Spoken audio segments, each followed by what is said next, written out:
Flight attendant yells at black teen girl one call from her, and the plane is grounded instantly.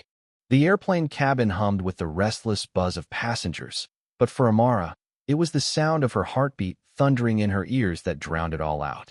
At 16, she was no stranger to the weight of eyes on her, but this time, it felt like a guillotine. She sat in 23B, her backpack tucked under the seat, her phone in hand, texting her mom about the flight to Atlanta. The plane was still taxiing, the seatbelt sign glowing, when the flight attendant, a woman with a tight blonde bun and a name tag reading Karen, stormed down the aisle. "You," she barked, her voice slicing through the cabin. "Put that phone away now, or I'll have you removed." Amara froze, her thumbs hovering over the screen. She'd been on flights before, she knew the rules. Her phone was on airplane mode, just like everyone else's. She glanced around, noticing the white businessman in 23A, his phone still glowing, unnoticed. "Ma'am, it's on airplane mode," Amara said calmly, her voice steady despite the heat rising in her chest. Karen's eyes narrowed, her lips curling into something sharp and ugly. "Don't talk back to me, young lady. I know your type thinking you can do whatever you want." The words landed like a slap, and the cabin went quiet, heads turning. Amara's breath hitched. "Your type." The phrase hung in the air, heavy with meaning. She wasn't just a teenager on a plane anymore, she was a black girl in the crosshairs. "I'm not breaking any rules," Amara said, louder now, her voice carrying a quiet fire. The businessman shifted uncomfortably, his phone now tucked away. Karen stepped closer, her face inches from Amara's. "You're causing a disturbance. Get up. You're off this flight." The injustice burned. Amara's hands shook, but not from fear, from rage. She'd seen this before. Her dad pulled over for looking suspicious, her brother followed in stores. But here, 30,000 feet in the air, it felt like the walls were closing in. "I'm not going anywhere," she said, standing now, her 5 feet 2 inches frame radiating defiance. "You're singling me out." Karen's face flushed crimson. "You're a threat to this flight," she shouted, her voice cracking with something Amara recognized: prejudice, dressed up as authority. Passengers gasped. A woman across the aisle whispered, "That's not right." A man started recording on his phone. Amara's heart pounded, but her mind was clear. She thought of her mom's words, "Never let them silence you." She pulled out her phone, ignoring Karen's screech to stop.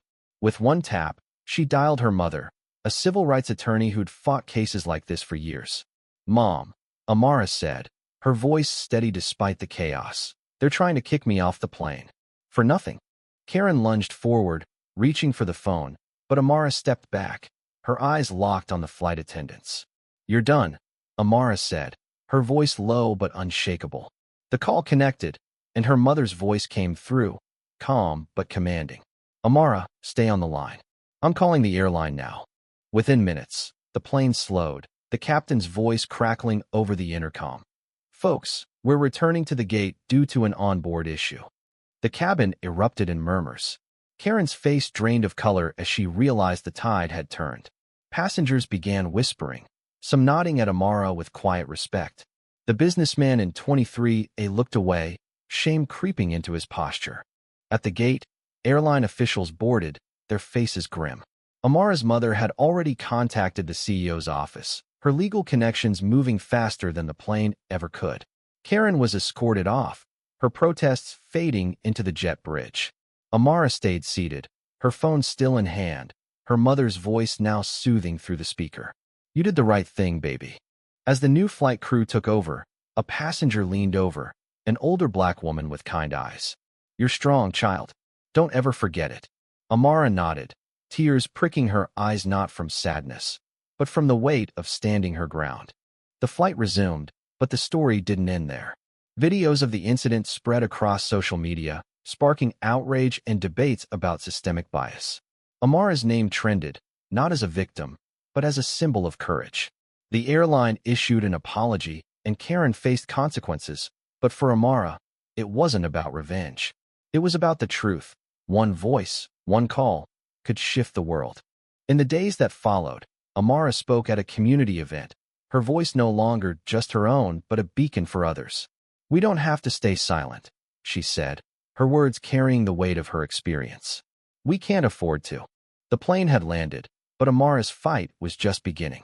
She wasn't just a girl in 23B anymore, she was a force, unyielding, undeniable, and unafraid.